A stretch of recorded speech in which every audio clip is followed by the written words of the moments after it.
Hi friends, ನಮಸ್ತೆ. ಇವತ್ತು ಹಳ್ಳಿ ಕಡೆ ಶೈಲಿಯ ಮಸೊಪ್ಪು ಮಾಡೋಣ. ಹೇಗಂತ ನೋಡೋಣ ಬನ್ನಿ. ಮೊದಲನೇದಾಗಿ ತೊಗರಿಬೇಳೆ, ಅವರೆಬೇಳೆ ಎರಡನ್ನೂ ತೊಳೆದು ಇಟ್ಕೊಂಡಿದ್ದೆ. ಅದನ್ನು ಹಾಕ್ತಾಯಿದ್ದೀನಿ ಕುಕ್ಕರಿಗೆ. ಆಮೇಲೆ ಎಲ್ಲ ಕಟ್ ಮಾಡಿ ಇಟ್ಕೊಂಡಿರೋ ಇಂಗ್ರೀಡಿಯೆಂಟ್ಸ್ನ ಕುಕ್ಕರಿಗೆ ಸೇರಿಸೋಣ. ಈರುಳ್ಳಿ, ಬೆಳ್ಳುಳ್ಳಿ, ಟೊಮೊಟೊ, ಕಾಯಿ ತುರಿ, ಬದನೆಕಾಯಿ, ಹಸಿಮೆಣಸಿನ್ಕಾಯಿ, ಜೀರಿಗೆ, ಹಾಗೆ ಕಟ್ ಮಾಡಿ ಇಟ್ಟಿರೋಂಥ ಟೊಮೊಟೊ ಹಾಕೋಣ. ಟೊಮೊಟೊ ಹಾಕಾದ್ಮೇಲೆ ಧನಿಯಾ ಪುಡಿ, ಮನೆಯಲ್ಲೇ ಮಾಡಿರೋಂಥ ಧನಿಯಾ ಪುಡಿ. ಅದಾದಮೇಲೆ ತೊಳೆದಿಟ್ಟಿರೋವಂಥ ಸೊಪ್ಪನ್ನ ಕುಕ್ಕರಲ್ಲಿ ತುಂಬೋಣ. ಮಿಕ್ಸ್ ಸೊಪ್ಪು ತುಂಬ ಚೆನ್ನಾಗಿರುತ್ತೆ. ಮಸೊಪ್ಪು ಫ್ರೆಂಡ್ಸ್, ಟ್ರೈ ಮಾಡಿ ಒಂದ್ಸರಿ. ಪಾಲಕು, ಚಕ್ಕೊತ್ತ, ಮೆಂತ್ಯ, ಕೊತ್ತಂಬರಿ ಎಲ್ಲನೂ ಹಾಕಿದ್ದೀವಿ. ಸೊಪ್ಪಿಕ್ಕಾದ್ಮೇಲೆ ಸ್ವಲ್ಪ ಸಾಲ್ಟ್ ಹಾಕ್ಬಿಟ್ಟು ಫಸ್ಟ್ ಸ್ಟವ್ ಹಚ್ಚೋಣ. ಸ್ಟವ್ ಅಂಟಿಸಿ ಸ್ವಲ್ಪ ಸಾಲ್ಟ್ ಹಾಕೋಣ. ರುಚಿಗೆ ತಕ್ಕಷ್ಟು ಉಪ್ಪು ಹಾಕಿ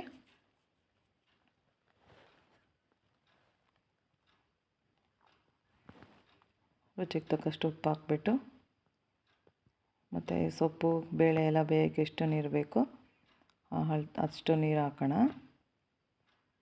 ಸಾಲ್ಟ್ ಹಾಕಾದ್ಮೇಲೆ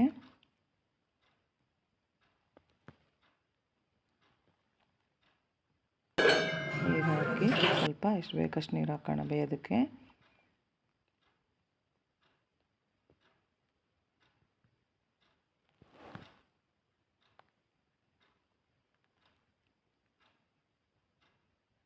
ಎಷ್ಟು ಬೇಕಷ್ಟು ನೀರು ಹಾಕಿ ಸೊಪ್ಪು ಬೇಳೆ ಬೇಯೋಷ್ಟು ನೀರು ಹಾಕಿದ್ರೆ ಸಾಕು. ಆಮೇಲೆ ಬೆಂದಾದಮೇಲೆ ಮಸ್ತಾದಮೇಲೆ ನಮಗೆ ಎಷ್ಟು ಬೇಕಷ್ಟು ನೀರು ಹಾಕ್ಕೋಬೋದು. ಆಮೇಲೆ ಕುಕ್ಕರ್ ಮುಚ್ಚಳನ ಕ್ಲೋಸ್ ಮಾಡಿ ಒಂದು 4ರಿಂದ 5 ಕೂಗಿಸ್ಕೋಬೇಕು. ಈಗ ಕೂಗಾಗಿದೆ, ವಿಷಲ್ ಬಿಟ್ಟಿದೆ. ಅದನ್ನು ತೆಗೆದು ಮಸ್ಕೊಳ್ಳೋಣ. ನಾವು ಮಸರು ಈ ಥರ ಮಸಿತೀವಿ ಫ್ರೆಂಡ್ಸ್, ರುಬ್ಬಲ್ಲ ಮಿಕ್ಸಿಲಿ. ಚೆನ್ನಾಗಿ ಬೇಯಿಸ್ಕೊಂಡು ಈ ಥರ ಮಸಿದ್ರೆ ಸಾಂಬಾರು ತುಂಬ ಟೇಸ್ಟಾಗಿರುತ್ತೆ. ಚೆನ್ನಾಗಿ ನುಣ್ಣಗಾಗೋ ಥರ ಮಸ್ಕೊಬೇಕು.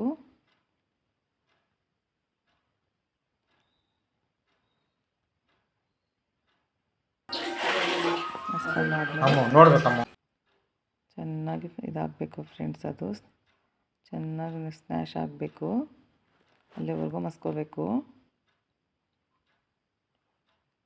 ಮಸ್ಕೊಂಡಾದ್ಮೇಲೆ ಅದೊಂದು ಕಡೆ ಎತ್ತಿಟ್ಬಿಟ್ಟು ಮಂತನ ತೊಳೆದುಬಿಟ್ಟು ಸೈಡ್ಗೆ ಅದಕ್ಕೆ ಒಂದು ಒಗ್ಗರಣೆ ಕೊಡಬೇಕಲ್ಲ ಸಾಂಬಾರಿಗೆ. ಬಾಣಲಿ ಇಟ್ಟಿದ್ದೀನಿ. ಬಾಣಲಿ ಕಾದ್ಮೇಲೆ ಸ್ವಲ್ಪ ಎಣ್ಣೆ ಹಾಕಿ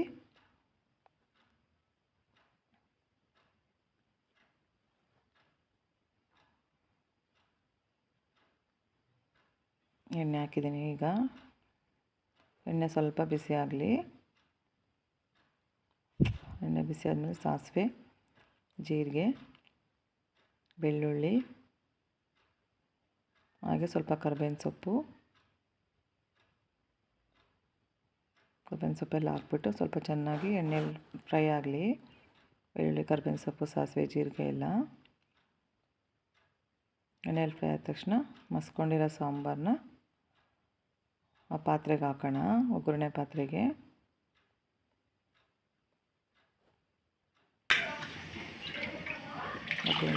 ಹಾಕ್ಬಿಟ್ಟು ಸ್ವಲ್ಪ ಅದನ್ನು ತೊಳೆದ್ಬಿಟ್ಟು ಆ ನೀರನ್ನ ಸ್ವಲ್ಪ ಸೇರಿಸೋಣ.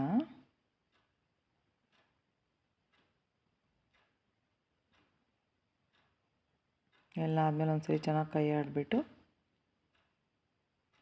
ಬೇಕಂದರೆ ಇನ್ನು ಸ್ವಲ್ಪ ನೀರು ಸೇರಿಸ್ಕೋಬೋದು ನಾವು. ನಮಗೆ ಎಷ್ಟು ಬೇಕೋ ಅಷ್ಟು ನೋಡಿ